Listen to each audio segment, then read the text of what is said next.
The Volari female collapsed in the maintenance corridor on level 7 of Orbital Hub 7.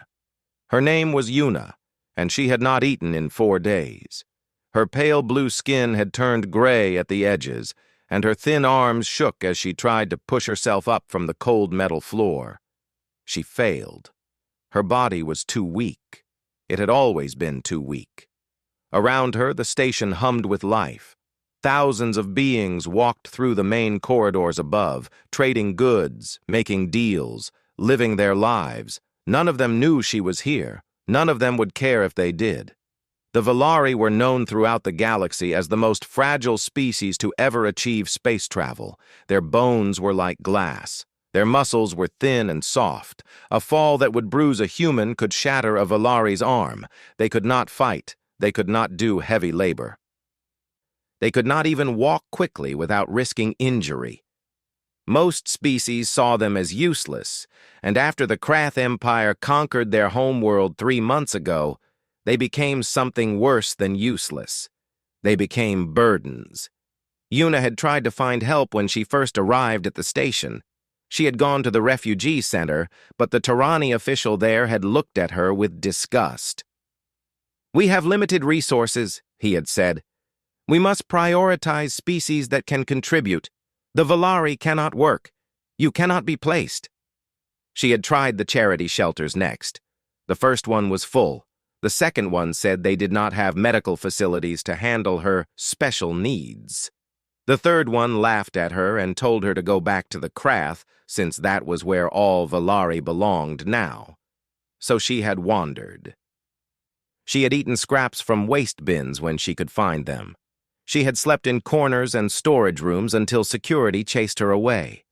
And now she lay on the floor of a maintenance corridor too weak to move, waiting to die. She heard footsteps, heavy boots on metal. She closed her eyes and hoped whoever it was would simply walk past her. The footsteps stopped. "Hey," a voice said. "Are you alive?" Yuna did not answer. Maybe if she stayed still, he would think she was dead and leave her alone. She felt a hand on her shoulder, gentle but firm. "I can see you breathing. Come on, talk to me." She opened her eyes. A human male was kneeling beside her. He wore the gray uniform of station security with a badge that said his name was Teho. He had a broad face and dark eyes that looked concerned rather than disgusted. That surprised her. "I am alive," she whispered, "but I will not be for much longer. You do not need to waste your time on me." Teho frowned. "When did you last eat?" 4 days ago, maybe 5. I have lost count." He stood up and held out his hand. "Come with me."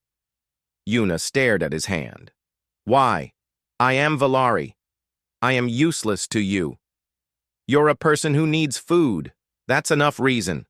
Now take my hand before I pick you up myself, and I'm guessing that would hurt you." She reached up slowly and took his hand. His grip was warm and strong, but he pulled her up with great care, as if he understood how easily she could break. She stood on shaking legs and leaned against the wall. "Can you walk?" he asked. "I do not know." "Then lean on me. My quarters are not far." She should have refused.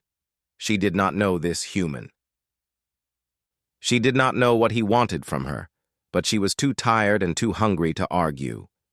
She let him put his arm around her waist, and she leaned on him as they walked. His quarters were small. One room with a bed, a desk, a tiny kitchen area, and a bathroom.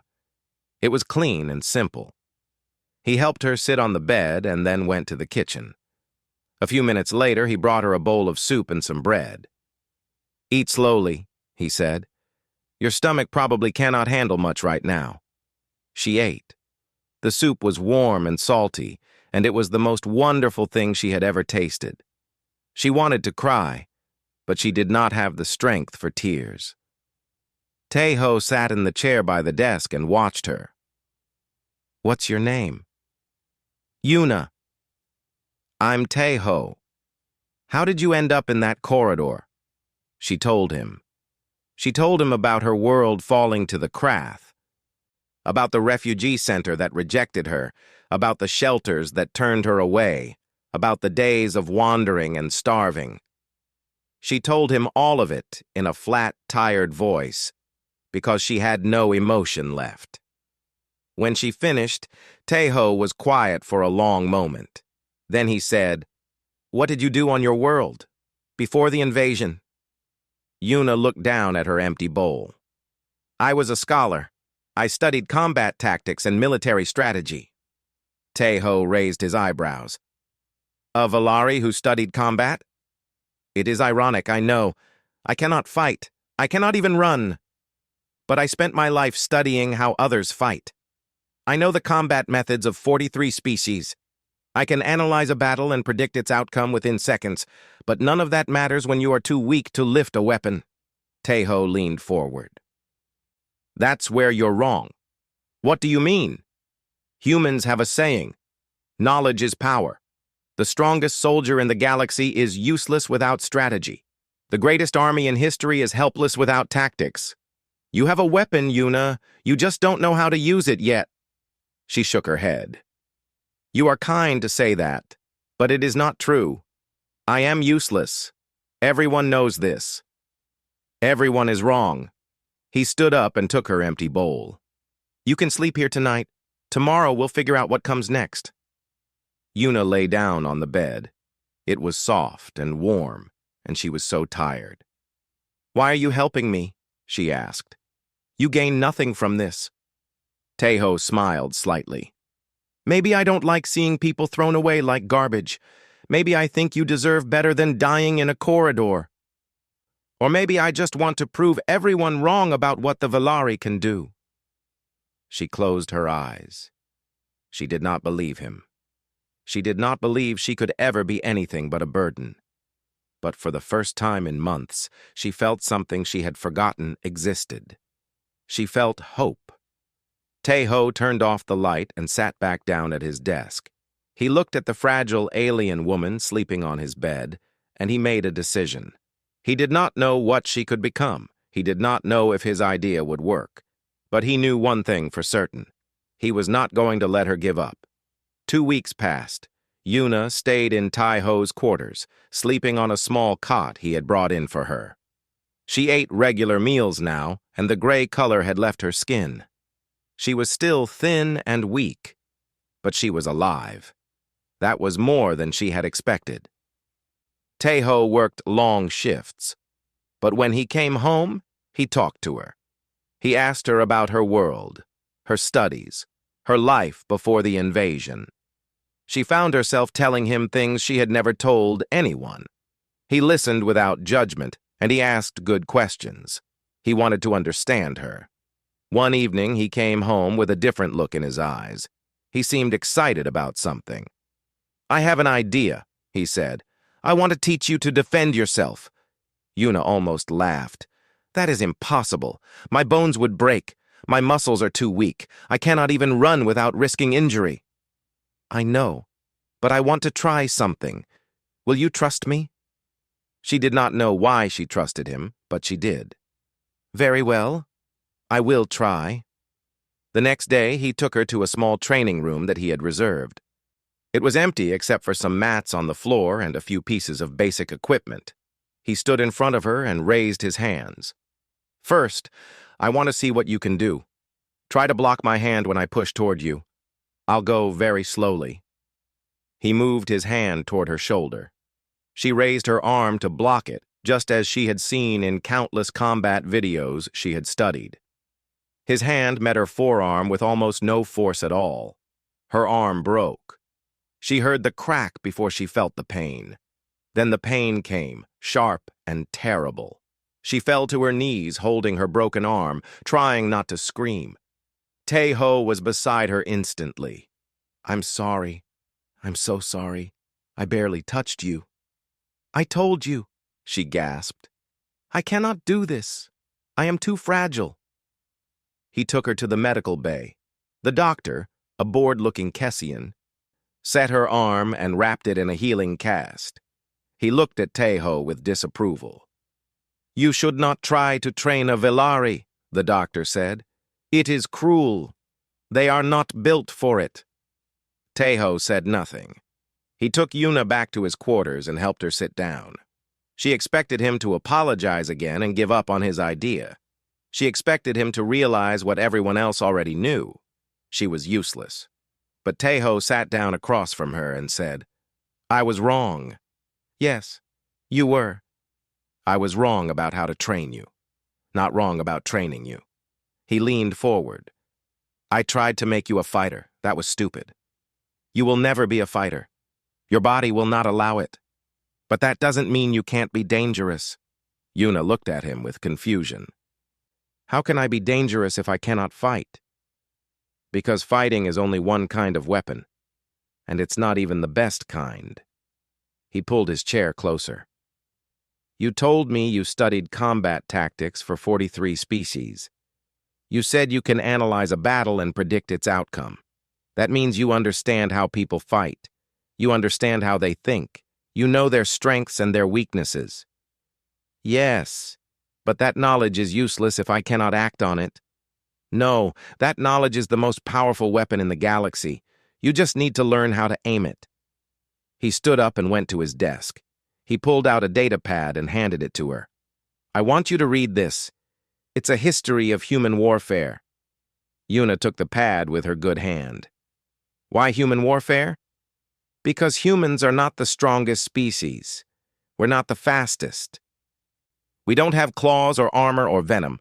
For most of our history, we were prey animals on our own world, but we became the dominant species anyway. Do you know how? She shook her head.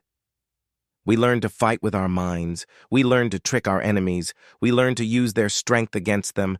We turned our weakness into a weapon. He pointed at the data pad. Read that.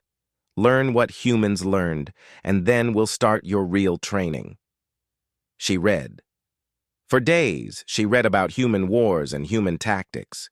She read about small armies defeating large ones through deception.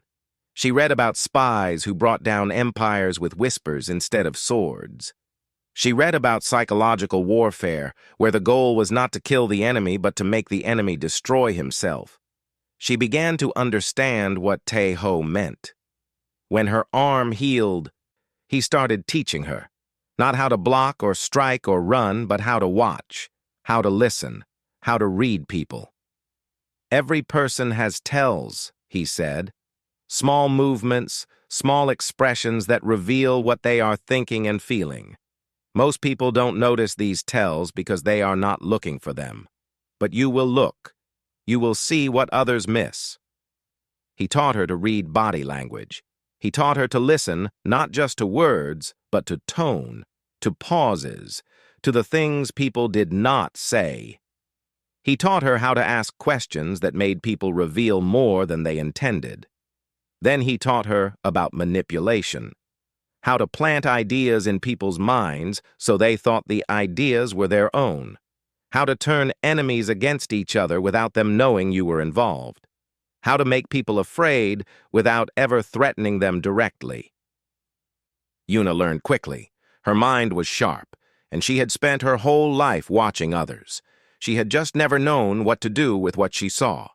One night she asked him, "Why do you know all of this?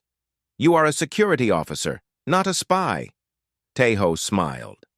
"I wasn't always a security officer. I did some things for Earth's military before I came here. Things I don't talk about much." She did not ask more. She understood that some questions were better left unasked. A week later, a Krath military ship docked at the station. 4 soldiers came aboard, wearing the black armor that Yuna remembered from the invasion of her world. She saw them in the main corridor and froze. Her heart pounded. Her legs would not move. She could not breathe. Tejo found her standing there, staring at the soldiers as they walked past. "Yuna," he said quietly. "Yuna, look at me." She looked at him. Her eyes were wide with fear. "They will not hurt you," he said. "I won't let them." "You do not understand," she whispered. "They are looking for me. I know they are. I did something terrible and they want me back." What did you do? She shook her head. She could not tell him. Not yet. Maybe not ever. He took her hand gently. Whatever you did, whatever happened, it doesn't matter right now. What matters is that you are not helpless anymore. You are learning. You are getting stronger. And I promise you, when they come for you, you will be ready. She looked at the Krath soldiers as they disappeared around a corner. She was still afraid, but somewhere deep inside her, in a place she had thought was dead, she felt something else. She felt anger. And she wanted to learn how to use it. Yuna began to see the station differently. Before, she had seen only danger and rejection. Now she saw patterns. She saw the way people moved through corridors, the way they grouped together, the way they avoided each other. She saw tension building between species before anyone else noticed it. She saw lies on people's faces before they even spoke. Tae-ho started bringing her with him on his security rounds. He told his supervisor that she was helping him with translation work, since the Valari were known for their language skills. His supervisor did not care enough to question it.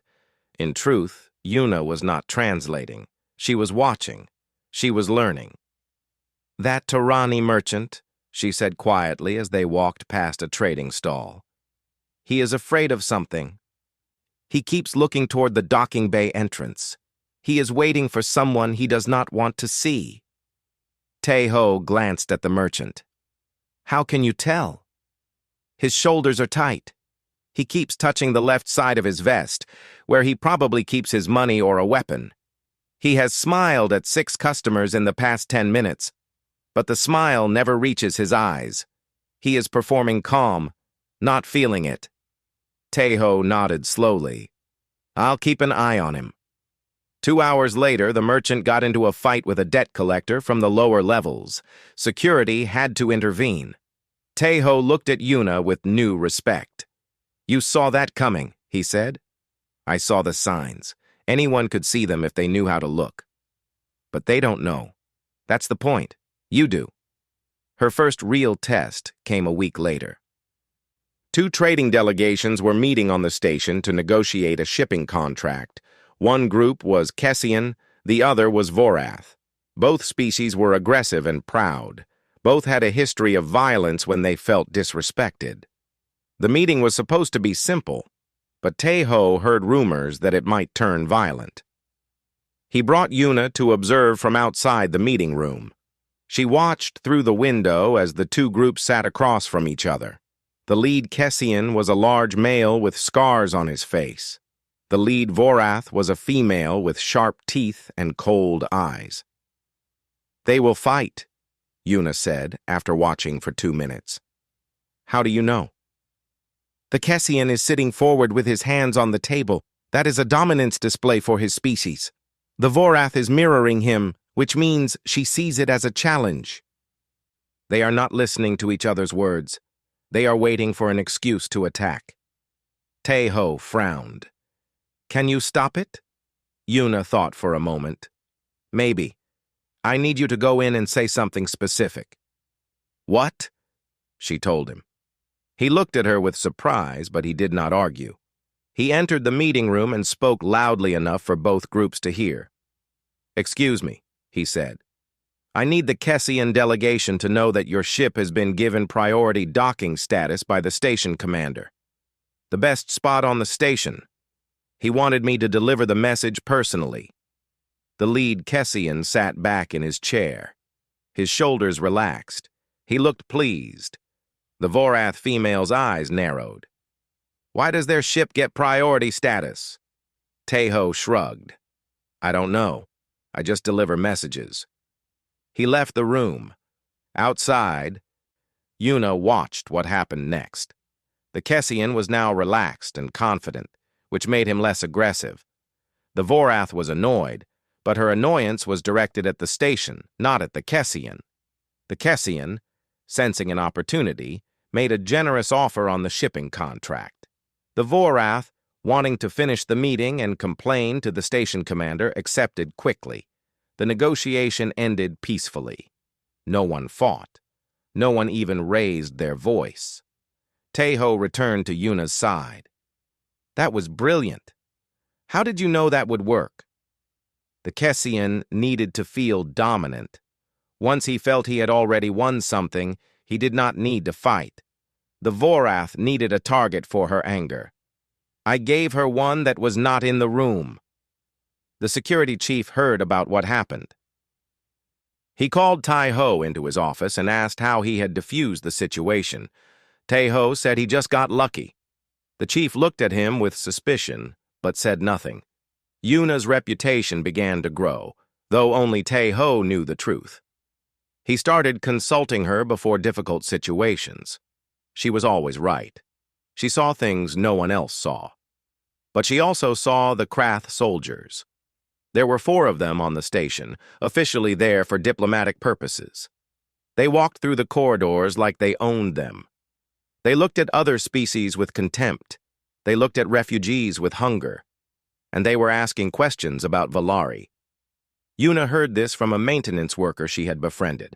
The Krath had been showing pictures to people in the lower levels, asking if anyone had seen certain Valari refugees. The maintenance worker did not know whose pictures they were showing, but he thought Yuna should know. She told Tai-Ho that night. He listened with a serious expression. They're looking for escaped property, he said. That's what the Krath call conquered people. Property. They are looking for me, Yuna said quietly. How do you know? She was silent for a long moment. Then she spoke, and her voice was flat and cold. Before the invasion, I was a scholar. I told you that. But I did not tell you everything. The Krath came to my world and offered my government a deal. They would spare our cities if we helped them plan the invasion of a neighboring system. Our government refused, so the Krath took me. Taeho stared at her. Took you? They knew my work. They knew I was the best tactical analyst on my world. They put me in a room with maps and data and told me to design the invasion strategy for my own planet. They said if I refused, they would destroy our largest city immediately. So you did it. Yes. I designed the strategy that conquered my world. I showed them where our defenses were weakest. I told them how to break our will to fight. Everything they did, I planned for them. Tears fell from her eyes, but her voice did not shake. When it was over, they told me I would design more invasions for them. I would help them conquer other worlds. I escaped during a transfer between ships, and I ran. I have been running ever since. Taeho was quiet for a long time. Then he said, You did what you had to do to save lives. I destroyed my own people. You made an impossible choice. The Krath gave you no good options. That's not your fault. She shook her head. It does not matter. I should die for what I did. That would be justice. Taeho moved closer to her. His eyes were hard. No, that would be waste. You have a mind that can do incredible things. You can see what others miss. You can turn enemies against each other without raising a weapon. The Krath used that power to destroy, but you can use it to protect. You can use it to fight back. I am not a fighter. You're something better. You're a weapon they can't see coming. He took her hands in his. I'm not going to let you die, Yuna. And I'm not going to let you give up. You're going to learn everything I can teach you, and when the Krath come for you, you're going to make them regret it. She looked at him for a long moment. She wanted to believe him. She wanted to believe she could be more than a traitor and a coward, but she did not know if that was possible. What if I cannot do it? She whispered. What if I am too weak? Taeho smiled slightly. Then you'll have to trust me, because I've seen what you can do. And I know you're not weak. You're just getting started. She did not smile back, but she nodded. She would try. Taeho changed her training. Before, he had taught her to read people and to manipulate situations. Now he taught her to destroy. He told her about human history. He told her about small nations that defeated great empires. He told her about resistance fighters who brought armies to their knees with nothing but patience and cunning. He told her about spies who changed the course of wars without ever being seen. Humans learned long ago that strength is not the only way to win, he said. Sometimes it's not even the best way. The strongest enemy can be beaten by the smartest one. You just need to know where to strike. He taught her about guerrilla tactics, how to attack without being seen, how to make an enemy chase shadows, how to destroy morale without destroying bodies. He taught her about information warfare, how secrets could be more powerful than weapons, how the right rumor at the right time could bring down governments, how to make people doubt everything they believed. He taught her about assassination, not the physical kind, but the social kind, how to destroy a person's reputation, how to turn their allies against them, how to make them destroy themselves without ever knowing they were under attack. Yuna absorbed all of it. Her mind was hungry for knowledge, and this knowledge made her feel something she had not felt since her world fell. It made her feel powerful. She began to build a network. It started with the maintenance workers. They were invisible on the station. No one noticed them. No one watched what they said around them. Yuna talked to them in the corridors, in the lower levels, in the places where no one important ever went. She learned their names. She asked about their lives. She treated them like they mattered. In return, they told her things. They told her about conversations they overheard. They told her about strange activities in private areas. They told her about the secrets that powerful people thought were hidden. Then she reached out to the refugees. There were hundreds of them on the station, from a dozen different species. Most of them were like her, rejected, forgotten, invisible. She found them in the refugee shelters and the forgotten corners of the station. She talked to them. She listened to their stories. She made them feel seen. They became her eyes and ears. They were everywhere, and no one paid attention to them. They saw everything, and they reported it all to Yuna. The Krath soldiers never noticed her network. They walked past the cleaning staff without a glance. They ignored the refugees. They thought these people were beneath their attention. That was their mistake. Yuna learned the soldiers' names. She learned their patrol routes. She learned their habits. She knew where they ate, where they drank, where they slept. She knew which ones were disciplined and which ones were lazy. She knew which ones followed orders without question and which ones had doubts. She learned their secrets. The senior officer was named Lieutenant Vorak. He was proud and cruel, and he believed the Krath were superior to all other species. He kept careful records and never broke rules. He would be hard to destroy. But the junior officer was different. His name was Sergeant Kren. He was ambitious and greedy, and he was selling military information to pirates. Yuna discovered this through her network. A refugee who cleaned the docking bays had seen Kren meeting with known pirates. A maintenance worker who serviced communication systems had noticed encrypted transmissions from Kren's personal device. Yuna put the pieces together and saw the full picture. Kren was a traitor to his own people, and traitors were useful. She did not report him to station security. That would have been too simple, and it would not have hurt the Krath enough. Instead, she made sure the Krath discovered his betrayal themselves. She had one of her people leave an anonymous message for Lieutenant Vorak. The message contained just enough information to make Vorak suspicious. It hinted at unauthorized transmissions. It suggested he check Kren's communication logs. Vorak investigated. He found the evidence. And because Vorak was proud and by the book, he did not try to handle it quietly. He reported it up the chain of command. 3 days later, a Krath military tribunal was held on the station. Kren was found guilty of treason. The punishment was death. Yuna watched the execution from across the plaza. She stood in a crowd of curious onlookers as Kren was forced to his knees. He was crying and begging, but the Krath did not show mercy to traitors. Vorak himself carried out the sentence. 1 clean shot to the head. Yuna felt nothing, no satisfaction, no guilt, just a cold, clear focus. This was her first kill. She had not touched Kren. She had not even spoken to him. But she had destroyed him as surely as if she had held the weapon herself.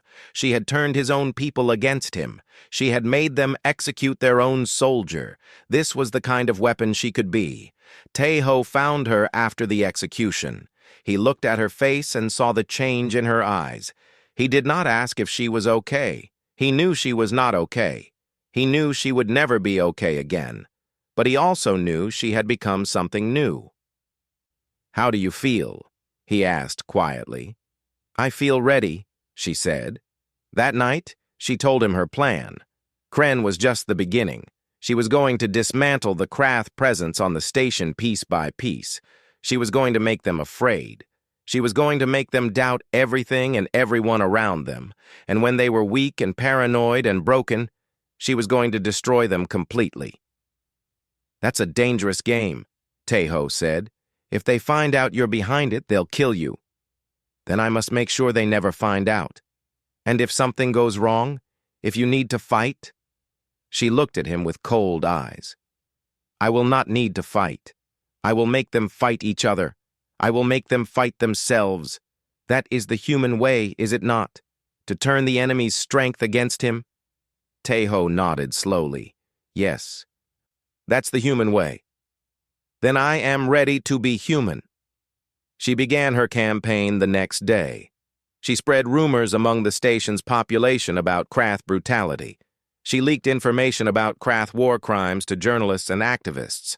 She made sure every species on the station knew what the Krath had done to the Valari homeworld. Public opinion turned against the Krath. People who had ignored them before now looked at them with disgust. Merchants refused to serve them. Workers slowed down when handling their requests. Small acts of resistance, but they added up. The Krath soldiers noticed. They became frustrated. They became angry. They started making mistakes. Vorak tried to maintain discipline, but his remaining soldiers were on edge.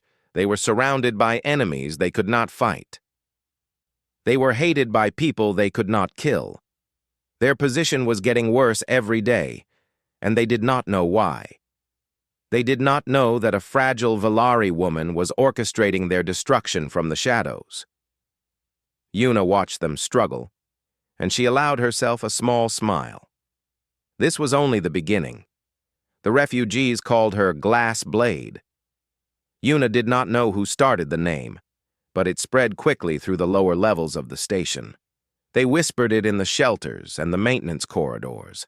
They spoke it with hope and with fear. Glass Blade, fragile but sharp, easily broken but deadly. She had become a symbol to them. She was proof that the weak did not have to stay weak. She was proof that the forgotten could fight back. They brought her information without being asked. They watched the Krath for her. They protected her identity with their silence. Yuna had never led anyone before. She had spent her life alone with her studies and then alone in her shame. But now she had followers. She had people who believed in her. It was a strange feeling. It was also dangerous. The more people who knew about her, the more likely someone would talk. She pushed the worry aside. She had bigger problems. Lieutenant Vorak had figured out that someone was working against him. He did not know who or how, but he knew the problems he faced were not random. Too many things were going wrong. Too many secrets were leaking. Someone was targeting the Krath, and Vorak was determined to find them. He started questioning people. He brought merchants and workers into the Krath's temporary office and interrogated them for hours. He threatened them. He hurt some of them, but no one talked because no one knew anything. Yuna's network was built on isolation. No single person knew enough to expose her. Vorak grew more frustrated, and frustrated people made mistakes. The Krath sent a formal demand to the station commander.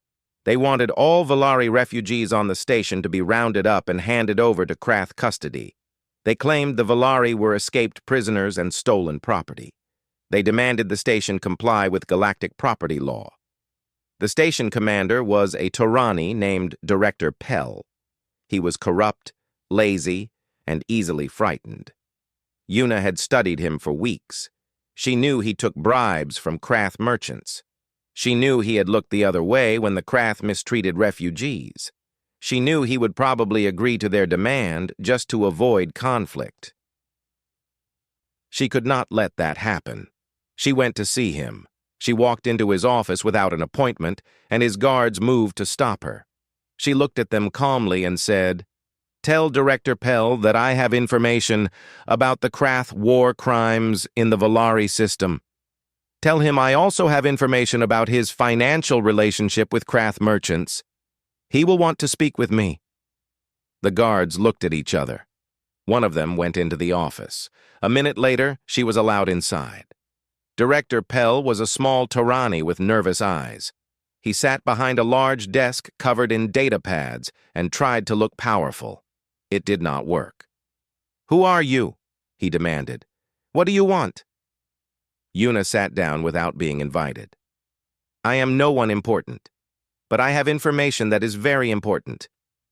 I have evidence of Krath war crimes during the conquest of the Volari system, executions of civilians, destruction of hospitals, use of banned weapons, all documented with video and testimony."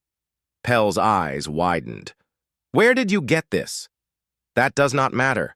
What matters is that this information will become public very soon. Every news outlet in the sector will receive it. And when they do, anyone who helped the Krath or handed over refugees to them will look very bad. Criminally bad." Pell leaned back in his chair. His face was pale. "What do you want?" "I want you to refuse the Krath demand. Tell them the station does not recognize their claim on Volari refugees. Tell them anyone who wishes to stay on the station will be protected under station law. They will be furious. They will cause problems. They are already causing problems, but you have the authority here, not them. Use it." Pell was quiet for a moment. She could see him calculating.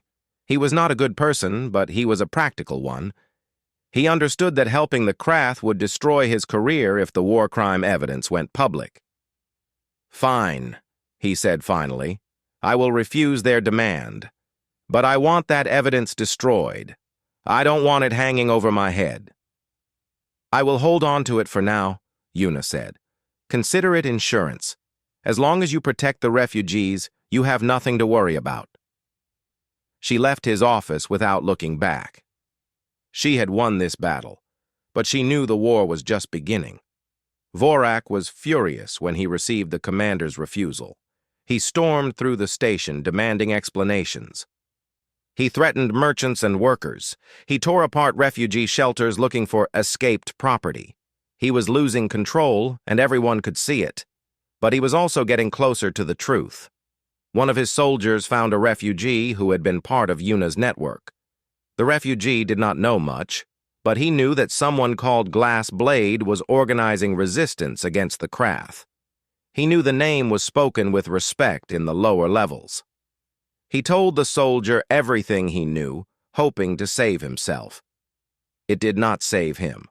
The soldier killed him anyway. But the soldier brought the name to Vorak, Glass Blade. Vorak began hunting for Glass Blade. He offered rewards for information. He threatened punishment for anyone who protected this person. He was obsessed. He knew that whoever Glass Blade was, they were responsible for his problems. Yuna heard about his search from her network. She knew she should be afraid, but she was not. She was calm. She had expected this moment. Tae-ho was not calm. He came to her that night with worry in his eyes. "You need to leave the station," he said. "Take a transport and go somewhere they can't find you. I can arrange passage." "No." "Yuna, he's hunting you. It's only a matter of time before someone talks." "I am not running anymore." She looked at him steadily. "I ran from my world. I ran from the Krath ship. I have been running my whole life, and I am tired of it. I will not run again." "Then you'll die." "Maybe. But I will die fighting. I will die making them afraid. That is better than running." Tae-ho stared at her for a long moment. Then he nodded slowly. "Okay. Then we fight. But we do it smart. We need a plan to take Vorak down before he finds you." "I already have a plan," she told him. It was complicated. It was dangerous. It required perfect timing and perfect information. But if it worked, it would destroy Vorak and every Krath soldier on the station. When she finished, Teho was quiet. Then he said, "That's brilliant. And terrifying. Will you help me?" "Of course. I told you I would never let you give up. I meant it." She smiled. It was a small smile, but it was real. She had not smiled in a very long time.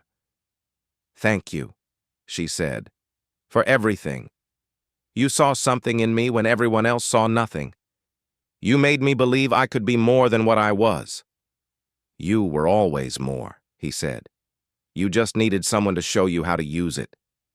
She looked out the window at the stars. Somewhere out there, her world was still under Krath control. Her people were still suffering. She could not save them, not yet. But she could hurt the ones who had destroyed them. She could make the Krath fear a name they had never heard before. Glass Blade. She was ready to make them remember it. Yuna built her trap carefully. It took 3 days to prepare, and every piece had to be perfect. One mistake would get her killed. But she did not make mistakes. She had learned from humans, and humans did not waste opportunities. The bait was simple. She had her network spread a rumor that a Volari resistance cell was hiding in the maintenance tunnels on level 12. The rumor said they had weapons. It said they were planning an attack on the Krath soldiers. It said they had information about Glassblade's true identity. Yuna knew Vorak would not be able to resist. He was obsessed with finding Glassblade. He would take his soldiers into those tunnels himself. He would not trust anyone else to capture his enemy. She also knew he would not tell station security. Vorak did not trust the station authorities. He believed they were protecting Glassblade. He would handle this himself, in secret, the way the Krath handled everything. That was exactly what she wanted. The maintenance tunnels on level 12 were a maze. They connected power systems, water treatment, air circulation, and dozens of other vital functions. They were dark and cramped and confusing. Only the maintenance workers knew them well, and the maintenance workers belonged to Yuna. She spent 2 days preparing the tunnels. She did not set explosives or traps that would kill. That was not her way. She was not strong enough to kill Krath soldiers directly, and even if she was, killing them would make her a murderer in the eyes of station law. She needed to defeat them without breaking any rules, so she prepared a different kind of trap. She had her people reprogram the gravity plates in the tunnels. They could now be controlled remotely, turned up or down or sideways with the push of a button. She had them install locks on every door that could be sealed from outside. She had them cut the communication lines so that anyone inside would be unable to call for help. And she had them turn off all the lights. The trap was ready. Now she just needed Vorak to walk into it. He did not disappoint her. On the 3rd night, Vorak gathered his 3 remaining soldiers and led them into the maintenance tunnels. They wore full armor and carried weapons. They moved quietly, expecting to find frightened refugees hiding in corners. They found darkness instead. The moment they were deep inside the tunnels, Yuna's people sealed the doors behind them. The lights went out. The communication systems went dead. Vorak and his soldiers were trapped in absolute blackness. Yuna watched through security cameras that her people had spliced into the tunnel system. She sat in a small control room with Teho beside her, watching the Krath soldiers stumble through the dark. They were afraid. She could see it in the way they moved. The Krath were hunters, but hunters needed light to see their prey. In the darkness, they were blind. She activated the gravity plates. The gravity shifted without warning. One moment the soldiers were walking on the floor. The next moment the floor became a wall, and they were falling sideways. They crashed into pipes and equipment. Their armor protected them from serious injury, but they were disoriented and confused. She shifted the gravity again. Now the ceiling was the floor. They fell upward and hit the top of the tunnel hard. One soldier lost his weapon, another lost his helmet. Vorak screamed orders, but his soldiers could not hear him. The communication systems in their helmets were dead. They were alone in the dark, and the world kept changing around them. Yuna shifted the gravity again and again. She threw them from wall to wall, floor to ceiling, corner to corner. She never let them rest. She never let them find their balance. She kept them falling and crashing and breaking until they could barely move. Then she opened a path. One door unsealed. A dim light glowed at the end of a corridor. The soldiers saw it and crawled toward it, desperate to escape the nightmare. They did not question why the door had opened. They did not think about whether it was a trap. They just wanted out. They crawled through the door and found station security waiting for them. Tejo had arranged everything. He had told the security chief that he had received a tip about Krath soldiers entering restricted areas with weapons. The chief had sent a team to investigate. They found 4 Krath soldiers, battered and disoriented, crawling out of the maintenance tunnels with illegal weapons in their hands. The soldiers were arrested immediately. Vorak tried to explain. He said he was hunting dangerous criminals. He said he had authority from the Krath Empire. He said the station was harboring terrorists who threatened galactic security. No one believed him. He looked like a fool. He looked like a bully who had gotten lost in the dark and beaten up by the station systems. His authority was gone. His dignity was gone. But Yuna was not finished. She activated the tunnel's intercom system and spoke into it. Her voice echoed through the corridors where security was holding the Krath soldiers. Everyone heard her. "Lieutenant Vorak," she said. Her voice was calm and cold. "My name is Yuna. I am Valari. I am the one you call Glass Blade." Vorak's head snapped up. His eyes were wild. "Where are you? Show yourself." "I am nowhere you can reach. But I want you to know who did this to you. I want you to understand what happened here." She paused. The silence was heavy. "You came to this station looking for me. You thought I would be easy to find. You thought I would be weak and helpless like all Valari. You were wrong. I designed the strategy that conquered my own world.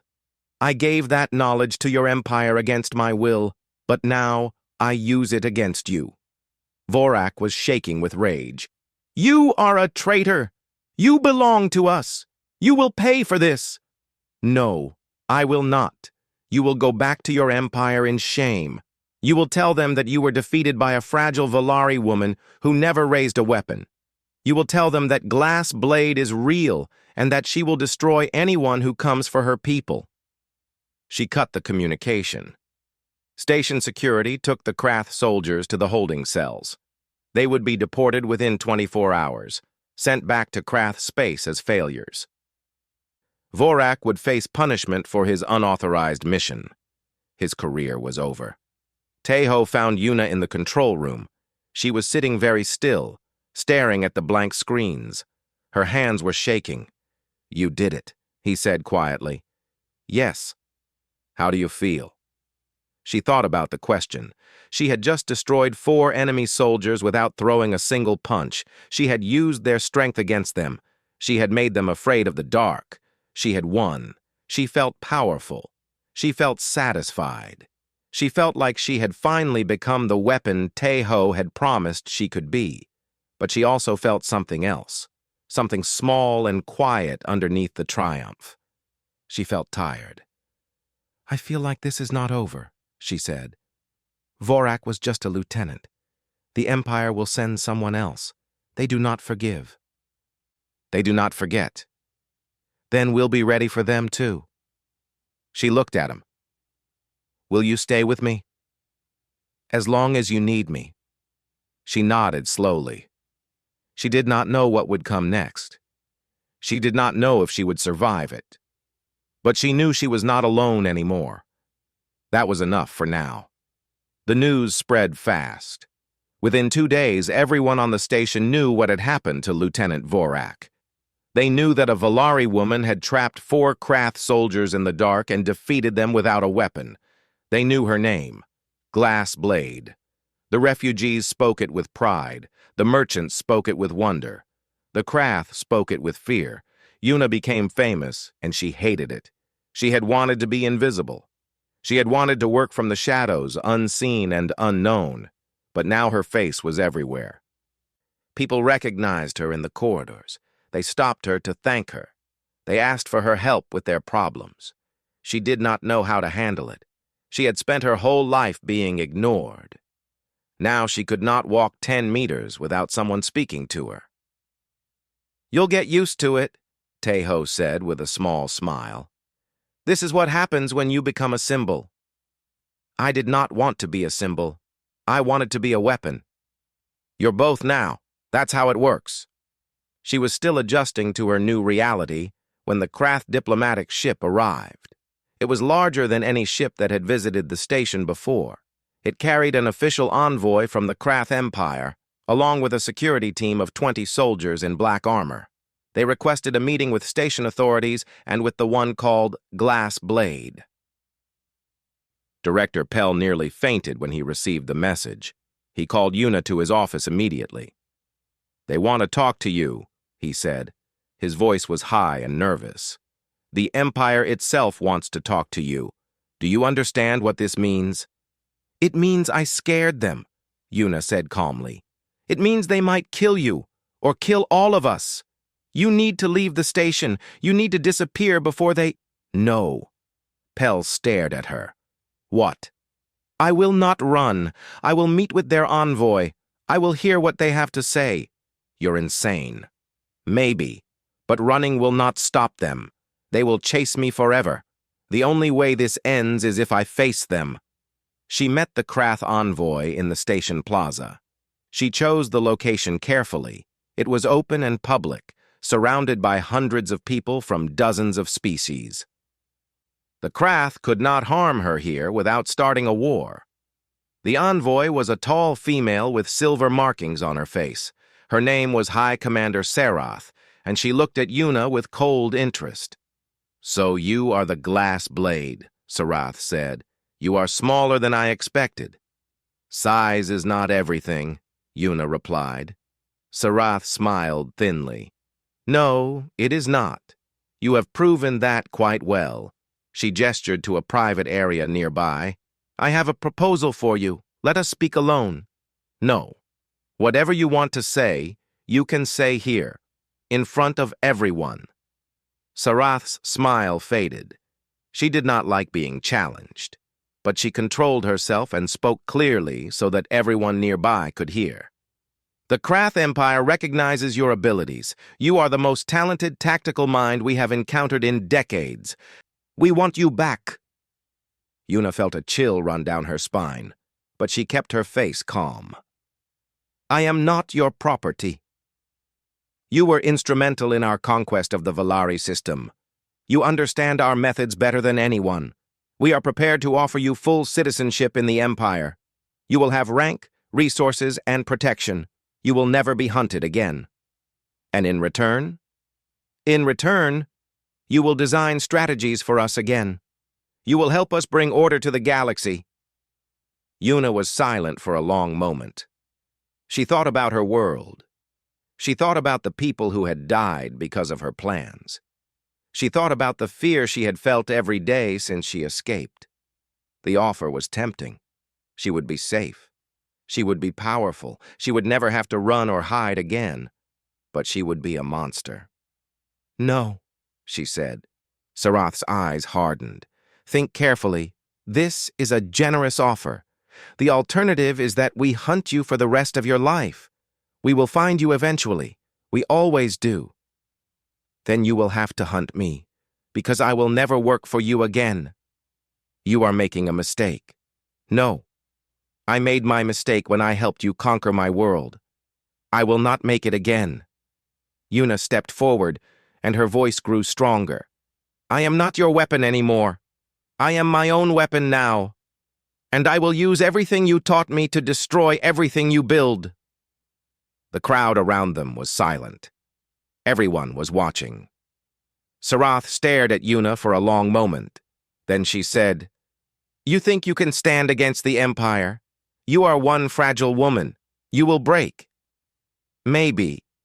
But before I break, I will teach others what I know. I will train anyone who wants to resist you. I will show them how to fight without strength. I will show them how to use your power against you. She looked around at the crowd. The weak and the forgotten of this galaxy will learn what I learned. They will become weapons you cannot see coming, and when you try to conquer them, they will make you regret it. The crowd stirred. Yuna saw refugees looking at her with hope. She saw merchants and workers nodding in agreement. She saw species who had suffered under Krath expansion standing a little taller. Sarath saw it too, her face twisted with anger. "You will die for this," she hissed. "The Empire does not forget." "Neither do I." Sarath turned and walked away. Her soldiers followed her back to their ship. Within an hour, they were gone. Yuna stood in the plaza for a long time after they left. People came to her, refugees, workers, merchants. They thanked her. They told her they wanted to learn from her. They asked how they could join her cause. She did not know what to tell them. She had never wanted to lead a movement. She had only wanted to survive. Teho appeared beside her. "Looks like you have students," he said. "I do not know how to teach." "Yes, you do. You just taught that envoy a lesson she'll never forget." He put a hand on her shoulder. "You can do this, Yuna. You can show them what you showed me. You can make them into something dangerous." She looked at the people gathered around her. They were afraid. They were weak. They were the ones the galaxy had thrown away, just like her. "All right," she said. "I will teach them." She started the next day. She gathered 20 refugees in a storage room and stood before them. They looked at her with hope and doubt. They did not believe they could fight. They did not believe they could be dangerous. She understood. She had felt the same way once. "I am not going to teach you to be strong," she said. "You do not need to be strong. I am not going to teach you to be fast or tough or fearless.